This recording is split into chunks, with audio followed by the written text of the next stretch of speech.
So we are back, and I am Michael G. Simpson, your host. I want to welcome you guys to almost a new week. We're almost into May. And May, man, they say April showers bring May flowers. May is maybe another possibility of new opportunity. But in saying maybe, let's rise into our greatness this month, man. Let's rise into our greatness into this last week of April. But I hope you guys are doing well other than that. But I want to just go into a topic that really I was thinking about this past week, man, really. And I wanted to talk about it last week, but we spoke on the intuition, how it really builds the next big project. But in order to get these projects right, in order to sustain these new big projects let's talk about it now, man. Why creatives need nourishment just as much as the next. And if you follow me on Instagram, you've seen I post a couple of smoothies here and there, man. If you follow my stories on IG, you'll see I post my meals a lot. And it's really just I post the meals and I post these things to kind of create a culture of health is wealth, even behind the artists. I was looking up just recently, are there unions for artists? Now, unions are, for the working force, really, the working class, really, which I feel artists, we are the working class because you guys are producing products from the labor, right? Labor specifically of love. You guys are producing products that help people's lives and enrich people's lives. So if there's labor being done, you would think there's some regulation to help out people in times of despair. There is no union for artists. Not that I know of at all. I think there was a program back in the days, but there's no union where we pay into and someone's checking up on your well-being. So a lot of the accountability has to happen between ourselves, right? We have to make sure that our health is our wealth.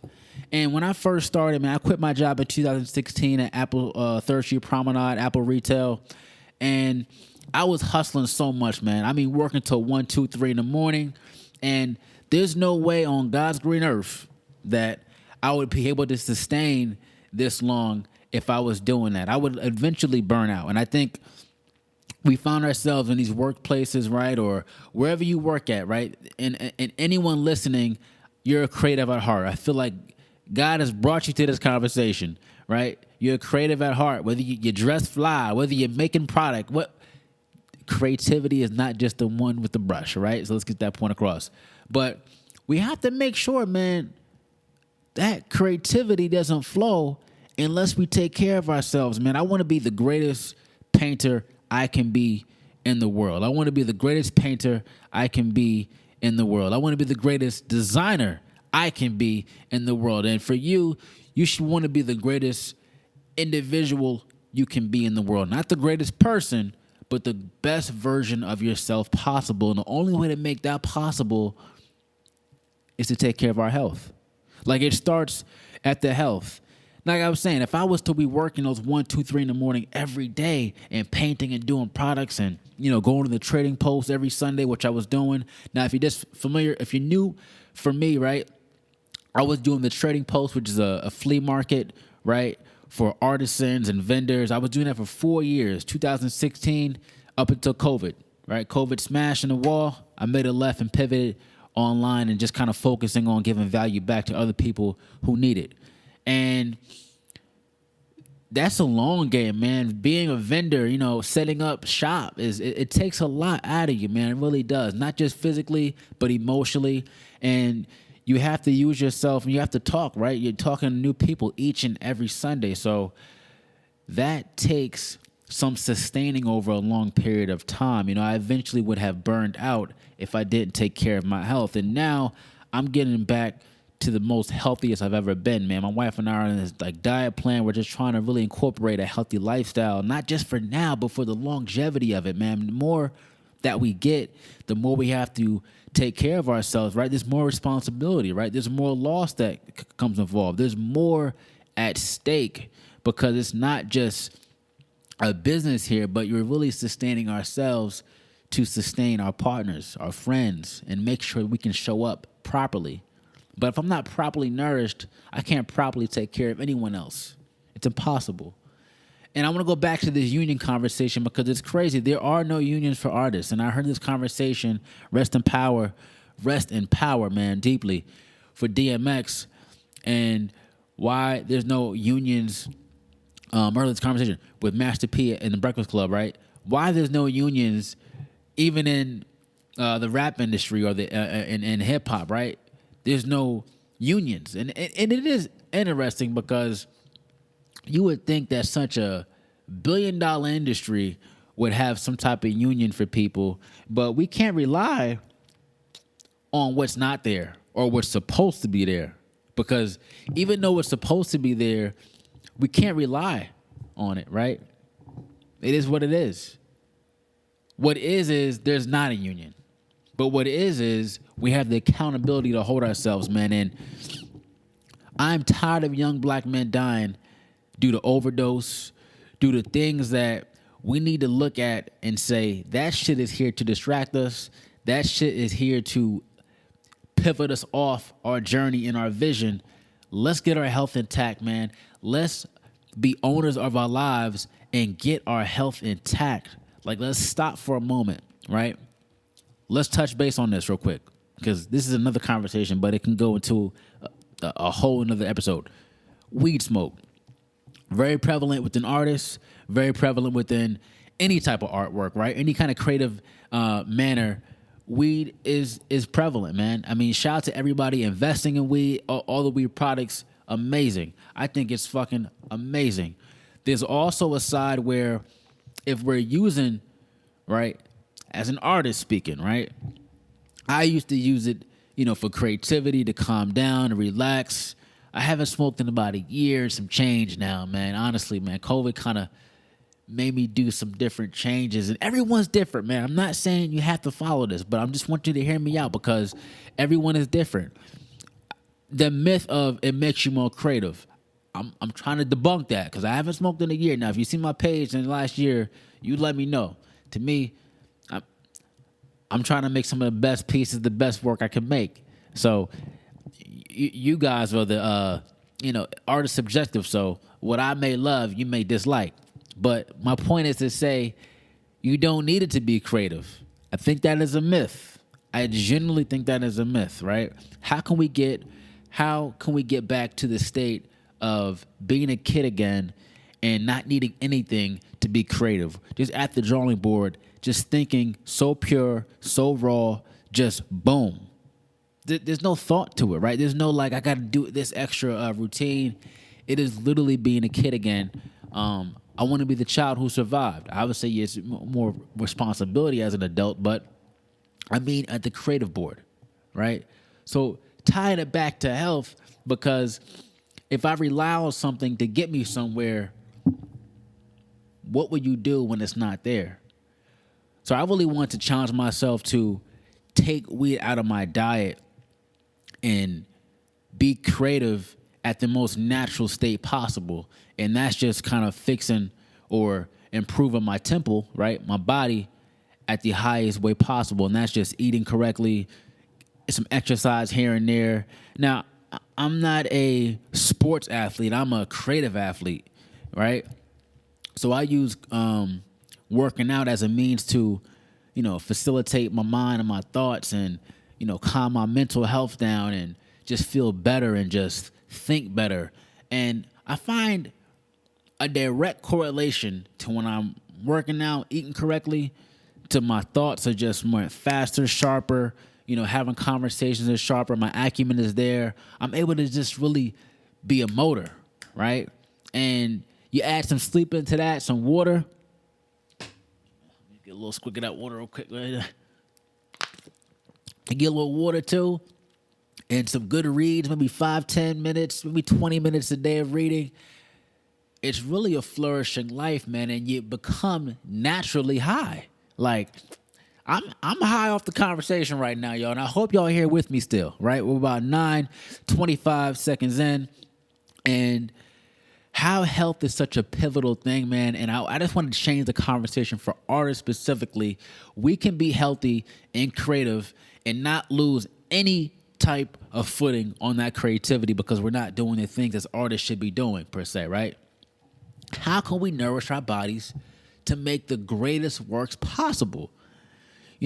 Rest in power and much respect and love to Jean-Michel Basquiat, man, and passed away at 27. I just want you guys to understand that. That is very fucking young. Excuse my language, man. It is too young. I said, I don't, it's sad to see young black men dying from things we can control. I want to change that as well, much as possible, man, right? I want us to live to 120, man. Why not? Let's keep on showing generations we can show up to make the greatest work possible. And to the Basquiat, man, I have his crown on me, right?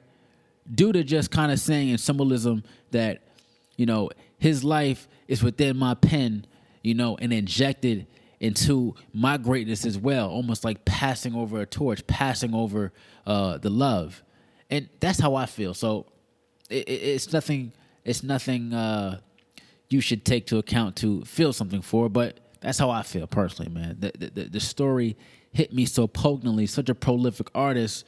It's like I took away from that. I observed and how can I sustain my body long as possible and not falling. We're seeing 20-year-old falling due to the overdose, man. Like this drug is being injected into this world to deter us, man. And I know some people do the microdosing of, enjoy it here and there. That's a personal preference, man. But I just want us to get to a high state where we don't need it, right? We're not falling due to stress or depression. Let's get ourselves in the most sustainable, most successful environments we could. And sometimes we have to create that environment, is what I'm saying, right? We have to create an environment. We just can't pick an environment and it's going to happen for us. Picking an environment is saying, okay, let's choose the right foods, the right people, the right conversations. I can't be around certain things no more, man. I can't be around a lot of weed smoke because it may deter me to go back to, right? But how can we create the best environments, man? Like I said, creatives, we need nourishment just as much as the next. There's no reason why we can't reach longevity, man. And just starting off, like, what are tips and tools that we can use all together, right? That we can come to together. And I'm going to give you just a couple, man. Starting off with breakfast, right? Start off with breakfast. Breakfast is one simple meal that I generally feel will sustain you through the day. Not saying just have breakfast and don't eat, but start off with breakfast, right? Oatmeal, something small, even if it's cereal. For me, I like to have avocado, a little bit of omelet, and some turkey bacon, man, right? That's my I'm trying to get right. But start off with breakfast. It will bring us through the day much as possible and add water within that breakfast, right? Right now, I used to smoke in the morning. I used to be the wake and bake kind of guy. Like I said, I haven't smoked in a year and some change. And due to COVID, just due to wanting some new challenge within my life, can you opt out that blunt in the morning for coffee or something else, right? I understand it gets you through the day, but just try it. Try it. Try putting down the blunt down in the morning, having coffee or another caffeine, something else. Just try it. Switch it up. I'm not saying it is bad. I'm saying let's just try it and switch it out to sustain ourselves, man, right? Let's try it. Hey, man, it's worked for Snoop Dogg for years. But I'm just saying, let's try something else in the morning. And shout out to Snoop Dogg, man. That's no rocks at all. I'm saying everybody can't do that, man. If you're young and you're trying to do it, it ain't going to work. If it's in you, it's in you. Okay? Be cool how you be cool. All right? Getting out and moving your body, whether exercising for 50 minutes a day, whether exercising for 10 minutes a day. Just get out and work your body. I'm going to get up and just stretch real quick. Get a little stretch. But get some movement, man. When you get some movement going in your body, you get the movement flowing in your hands. And your hands get the movement. You get the movement through the flow, right? Everything flows and goes. Just get that vision going, baby. I mean, look at it like this. When you move, your pen moves. When your pen moves, got your body move. Vice versa, right? Last here, writing your vision down. Now, I suggest everybody should have a notebook, all right? You should be writing in that notebook every day. Write goals, right?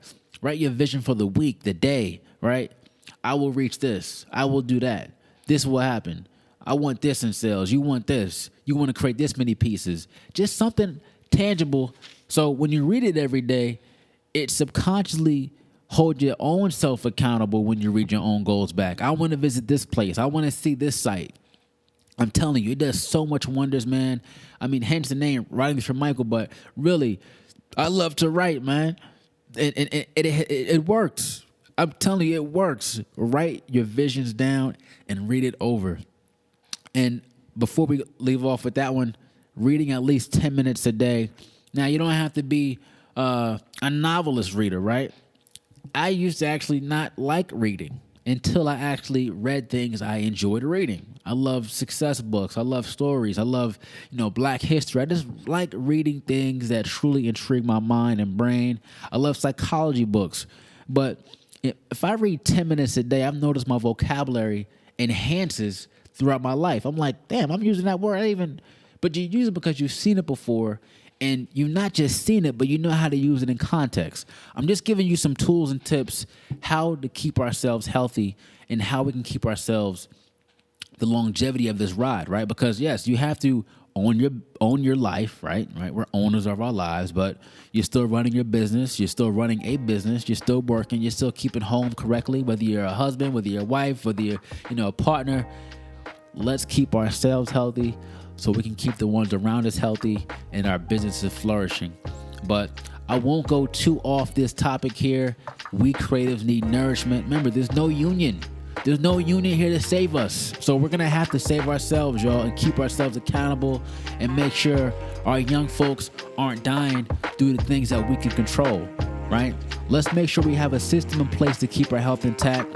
I won't go more than that, but leaving off, man, have a beautiful week. Let's go into May with a new mindset, fresh mindset. I hope this conversation was nothing but love and just true value.